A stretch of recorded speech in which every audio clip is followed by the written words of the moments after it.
पत्थर तले यांगा के लाका लड़की में छुपा है पता कैसे तेरा भाई वापस समाई और करीने लड़के अस्सलाम आज की मेरी नसीहत का बस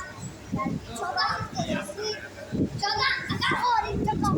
अगस्त ये वो दिन है जिस दिन हमारा प्यारा वतन पाकिस्तान और सेनानी आजाद करने के लिए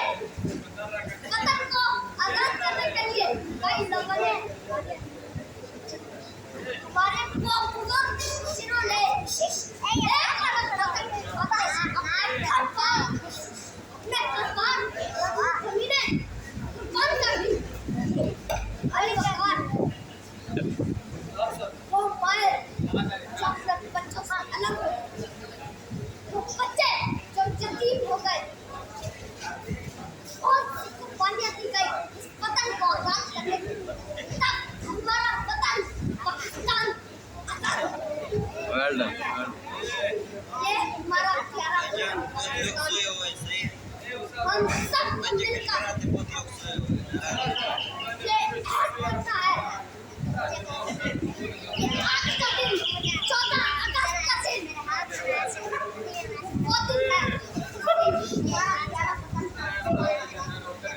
इस दिन को हम सिर्फ जश्न तक महदूद नहीं रखेंगे बल्कि हम उन लोगों को भी याद करेंगे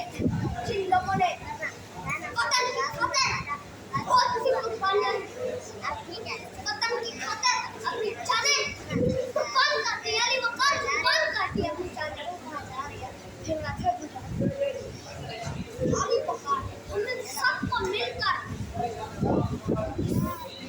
ये अहद करना है कि हम ये सोचे कि असली आज़ादी तो एक मंजिल थी लेकिन सबसे बड़ी मंजिल ये होगी तो हम अपने पाकिस्तान को पूरी दुनिया में रोशन करेंगे।